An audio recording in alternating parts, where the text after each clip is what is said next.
Hello. तो कैसे हो आप सभी? स्वागत है आप सबका आपके अपने YouTube channel him study group में। तो जैसा कि आपको पता है कि यहाँ पे जो Himachal Pradesh forest guard exam की तैयारी करवाई जा रही है, ठीक है। और अभी साथ में यहाँ पे जो पटवारी वाले अपने और पुलिस वर्ग की भर्ती वाली जिनकी पुलिस की भर्ती है वो भी इन सेशनों को अटेंड कर सकते हैं। खासकर जो पटवारी वाले उनके लिए जो मैथ सेक्शन मैथ की सीरीज चलाई हुई है मोस्ट इंपॉर्टेंट रहने वाली है। क्योंकि अगर आप पटवारी का एग्ज़ाम क्रैक करना चाहते हो तो मैथ के बिना जो आपके पटवारी का एग्ज़ाम है उसको क्रैक करना मुश्किल है। क्योंकि मैथ जो है वो पटवारी की सॉल्व मानी जाती है, ठीक है। तो आपको जो भी कंटेंट मटेरियल चाहिए वो सारा मैं यूट्यूब पे अपलोड कर रहा हूँ, ठीक है। आप इन जो मटेरियल है इसको मतलब पढ़िए इनको ध्यान से और अपने एग्ज़ाम की तैयारी जो है वो अच्छे से करते रहिए। तो मैथ का हमारा जो है टाइम एंड वर्क चला हुआ है वो आधा हो गया, मेंस्ट्रुएशन हमारी आधी हो गई है, परसेंटेज ख़त्म हो गई पूरी, ठीक है। तो आप इन सब लेक्चरों को ध्यान से देखिए और वीडियो को आपने ज़्यादा से ज़्यादा शेयर करना है, चैनल को सब्सक्राइब करना है, ठीक है। तो साइंस भी हमारी चली हुई है, तो साइंस का जो वो आधे लेक्चर हमने अपलोड कर दिए। आज साइंस का एक नया पार्ट लेके आए हैं। तो ज़्यादा टाइम नहीं लेते हुए स्टार्ट करते हैं आज साइंस का जो आपका फर्स्ट क्वेश्चन है वो, ठीक है। तो फर्स्ट क्वेश्चन बोलता है कि ऑक्ज़ैलिक अम्ल का प्राकृतिक स्रोत क्या है इनमें से। तो ऑक्ज़ैलिक अम्ल में प्राकृतिक स्रोत क्या है? संतरा है, टमाटर है, सिरका या इमली है। तो आपको मैं बता दूं सबसे पहले जो आपका संतरा है, संतरे में कौन सा जो आपका अम्ल है वो कौन सा एसिड पाया जाता है? तो संतरे में पाया जाता है आपका सिट्रिक एसिड। कौन सा? सिट्रिक एसिड जो आपका संतरे में पाया जाता है। और सिरके में पाया जाता है आपका एसिटिक एसिड, ठीक है। एसिटिक एसिड जो है आपका वो आपका किस में पाया जाता है? सिरके में। इमली में पाया जाता है आपका tartaric tartaric acid. Tartaric acid जो है वो आपका वो पाया जाता है आपका इमली में। और टमाटर में पाया जाता है आपका कौन सा एसिड? ऑक्ज़ैलिक एसिड, ठीक है। ऑक्ज़ैलिक एसिड। तो ऑक्ज़ैलिक जो एसिड है, ऑक्ज़ैलिक अम्ल का प्राकृतिक स्रोत क्या है? वो है आपका टमाटर। चलते हैं नेक्स्ट क्वेश्चन की ओर। नेक्स्ट क्वेश्चन आपका कि लिटमस विलेज जब ना तो अम्लीय होता है और ना ही क्षारीय होता है तब वह किस रंग का होता है? जो आपका लिटमस विलेज है जब वो ना अम्लीय हो और ना ही क्षारीय हो तो वह किस रंग का होता है? वो लाल रंग का होगा, नीले का होगा, बैंगनी का होगा या काला का? तो तब वह जब लिटमस विलेज आपका ना अम्लीय होता है और ना ही क्षारीय होता है तब वह कैसा होता है? बैंगनी कलर का होता है, ठीक है। चलते हैं नेक्स्ट क्वेश्चन की ओर। नेक्स्ट क्वेश्चन बोलता है कि किसी भी उदासीन विलेय का पीएच मान कितना होता है? किसी भी उदासीन विलेय का पीएच मान जो है वो कितना होगा? तो यहाँ पे एक बात आप ध्यान से देखिए और सुनिए, ठीक है। एक यहाँ पे लिखता हूँ मैं, ये हो गया आपका उदासीन, ठीक है। ये हो गया आपका क्षारीय और ये हो गया आपका अम्लीय, ठीक है। और ये हो गया आपकी बार लाइन। तो जो आपके 7 से ज़्यादा होंगे जिनका पीएच मान जिनका 7 से अधिक होगा वो होंगे कैसे आपके? जैसे 7.4 हो गया, ठीक है, 8 हो गया। जो आपके 7 से अधिक होंगे वो होंगे आपके क्षारीय, ठीक है। और जो 7 से कम होंगे, जो 7 से कम होंगे जैसे 6.4 हो गया वो होंगे आपके अम्लीय। कैसे? अम्लीय। और जिनका पीएच मान जो 7 होगा, जिनका पीएच मान 7 होगा, ठीक है, वो कैसे होंगे? वो होंगे आपके उदासीन, ठीक है। तो किसी भी उदासीन विलेय का पीएच मान कितना होगा? 7 होगा। तो आई होप आपको सेशन पसंद आ रहा होगा। तो वीडियो को ज़्यादा से ज़्यादा शेयर करें और चैनल को सब्सक्राइब करें, लाइक करें, फॉलो करें, शेयर करें, ठीक है। तो चलते हैं नेक्स्ट क्वेश्चन की ओर। नेक्स्ट क्वेश्चन आपका कि बेकिंग पाउडर जो आपका बेकिंग पाउडर है उसका जो अणुसूत्र है वो क्या है? उसका रासायनिक सूत्र क्या है? Na2CO3 है, CaCO3 है या NaHCO3 है या NaNCO3 है? तो जो आपका बेकिंग पाउडर है उसका जो रासायनिक सूत्र होता है वो होता है आपका NaHCO3।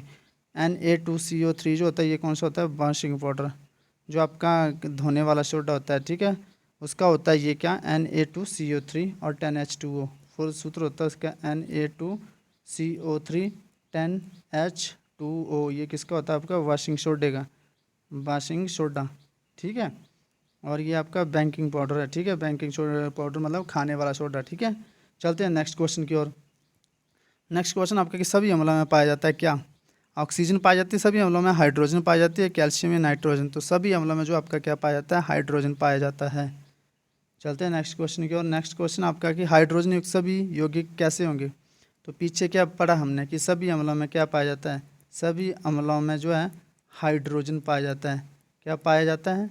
हाइड्रोजन पाया जाता है। ये पीछे पड़े, क्वेश्चन को रिलेट करना सीखिए, ठीक है। तो हाइड्रोजन सभी मतलब हाइड्रोजन युक्त यहाँ पूछा गया, हाइड्रोजन युक्त सभी यौगिक कैसे होंगे? अम्लीय होंगे, ठीक है। डायरेक्ट आंसर अम्लीय होंगे, क्योंकि सभी अम्लों में हाइड्रोजन पाया जाता है, तो हाइड्रोजन युक्त सभी यौगिक कैसे होंगे? अम्लीय होंगे। चलते हैं नेक्स्ट क्वेश्चन की ओर। एसिटिक अम्ल का प्राकृतिक स्रोत निम्नलिखित में से क्या है? आपने बताना है कि एसिटिक अम्ल का प्राकृतिक स्रोत क्या है इनमें से। तो जैसा कि आपको पाया जाता है संतरे में पाया जाता है क्या? सिट्रिक अम्ल। किसमें? संतरे में सिट्रिक अम्ल पाया जाता है ना आपका, सिरके में। यहीं आपको याद हो जाएंगे सारे, आपको रिवीजन भी यहीं करवा रहा हूँ मैं, ठीक है। रिवीजन भी आपकी यहीं हो जाएगी। सिरके में आपका क्या हो जाता है? एसिटिक अम्ल पाया जाता है आपका इमली में। इमली में आया पाया जाता है आपका टार्टरिक अम्ल, ठीक है। यहीं आपकी रिवीजन सारी। और टमाटर में क्या पाया जाता है? ऑक्सैलिक अम्ल। क्या? ऑक्सैलिक अम्ल या ऑक्सैलिक एसिड। तो पूछा क्या एसिटिक अम्ल का प्राकृतिक स्रोत क्या है? तो एसिटिक अम्ल का प्राकृतिक स्रोत क्या है? सिरका है, ठीक है। और चलते हैं नेक्स्ट क्वेश्चन की ओर। नेक्स्ट क्वेश्चन आपका कि सिट्रिक अम्ल का प्राकृतिक स्रोत क्या है? पीछे किसका पूछा गया था हमें? एसिटिक अम्ल का प्राकृतिक स्रोत। तो सिट्रिक अम्ल का पूछा गया। अब इमली आपको पता टार्टरिक अम्ल पाया जाता है, टमाटर में ऑक्सैलिक पाया जाता है, संतरा और नींबू में आपका सिट्रिक पाया जाता है, और दही में क्या पाया जाता है? Lactic acid. क्या? लैक्टिक एसिड किस में पाया जाता है? दही में पाया जाता है। तो पूछा गया सिट्रिक अम्ल का प्राकृतिक स्रोत क्या है? तो सिट्रिक अम्ल का प्राकृतिक स्रोत क्या? आपका संतरा जो आपका सिट्रिक अम्ल का प्राकृतिक स्रोत है, ठीक है। चलते हैं आपके नेक्स्ट क्वेश्चन की ओर। नेक्स्ट क्वेश्चन है कि टार्टरिक अम्ल में से किस में पाया जाता है? तो टार्टरिक अम्ल आपको पता है टमाटर में क्या हो गया आपका? ऑक्सैलिक, इमली में टार्टरिक, दही में लैक्टिक। अब लैक्टिक रहेगा तो लैक्टिक याद करेंगे हम अच्छी तरह से। लैक्टिक एसिड दही में, सिरके में एसिटिक एसिड। एसिटिक एसिड किस में पाया जाता है? आपका सिरके में। तो टार्टरिक अम्ल किस में पाया जाता है? इमली में, ठीक है। टार्टरिक अम्ल इमली में पाया जाता है। और किस में पाया जाता है? अंगूर में भी टार्टरिक अम्ल पाया जाता है, ठीक है। अंगूर में भी टार्टरिक अम्ल पाया जाता है, अंगूर में भी और आपके इमली में भी। और कच्चे आम, एक कच्चा आम, कच्चे आम में भी क्या पाया जाता है? आपका टार्टरिक अम्ल जो है वो पाया जाता है, ठीक है। चलते हैं नेक्स्ट क्वेश्चन की ओर। नेक्स्ट क्वेश्चन आपका कि लैक्टिक अम्ल का प्राकृतिक स्रोत क्या है? तो लैक्टिक अम्ल का बताना है आपने प्राकृतिक स्रोत, ठीक है।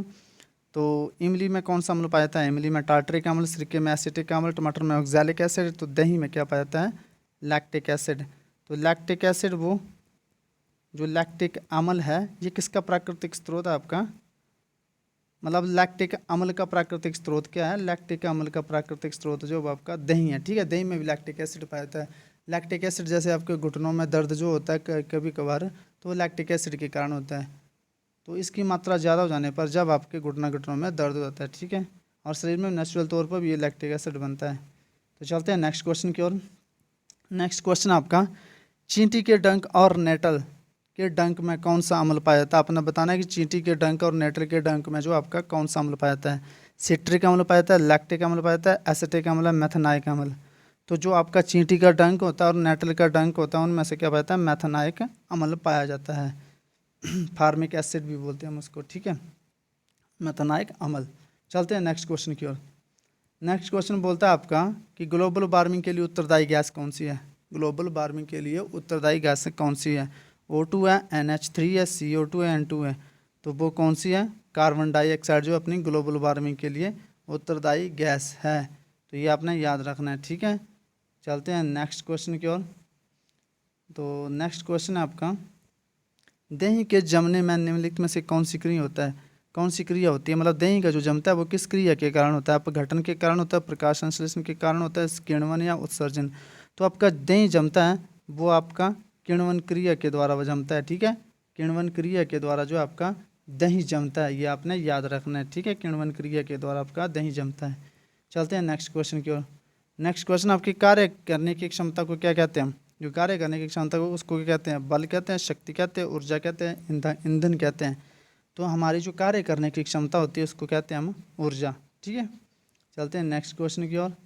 नेक्स्ट और लास्ट क्वेश्चन आपका कि लोहे को जिंक से लेपित करने की क्रिया को क्या कहते हैं?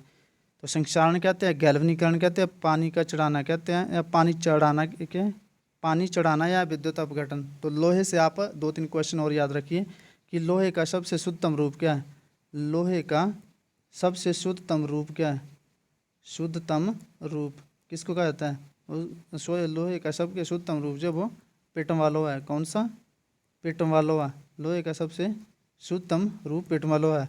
और लोहे का अयस्क क्या है? आपसे ये भी पूछा था, लोहे का अयस्क, लोहा किससे प्राप्त होता है? तो लोहा का अयस्क जो है वो है आपके हेमेटाइट, हेमेटाइट और मैग्नेटाइट, हेमेटाइट और मैग्नेटाइट। ठीक है। अब एक क्वेश्चन लोहे से और लीजिए आप, कि जो आपका शरीर में आयरन की कमी होती है, तो शरीर में खून की कमी होती है ना, तो जो आयरन की कमी से जो आपका शरीर में रोग पैदा होता है वो कौन सा रोग होता है? मतलब खून में आयरन की कमी से कौन सा रोग होता है? वो होता है आपका एनीमिया रोग। ठीक है, एनीमिया रोग। ठीक है, कौन सा? एनीमिया रोग। ठीक है। तो अब लोहे के ऊपर जो जिंक की कोटिंग की जाती है, कोटिंग की जाती है वो जिंक की जाती है। ठीक है, उसको क्या कहते हैं? हम गैल्वेनाइजेशन कहते हैं। तो यहीं भी पूछा गया कि लोहे को जिंक से लेपित करने की क्रिया को क्या कहते हैं? तो संक्षारण कहते हैं। तो उसको संक्षारण कहते हैं, गैल्वेनीकरण कहते हैं, पानी चढ़ाना कहते हैं, विद्युत अपघटन। तो लोहे को जिंक से लेपित करने की क्रिया को गैल्वेनीकरण कहा जाता है। ठीक है। तो आई होप आपको सेशन पसंद आया होगा। तो आपने वीडियो को ज़्यादा से ज़्यादा शेयर करना है, चैनल को सब्सक्राइब करना, और इसी तरह की वीडियो आपके लिए मैं लेते आता रहूँगा। तो तब तक मिलते हैं नेक्स्ट सेशन में, तब तक के लिए जय हिंद जय भारत।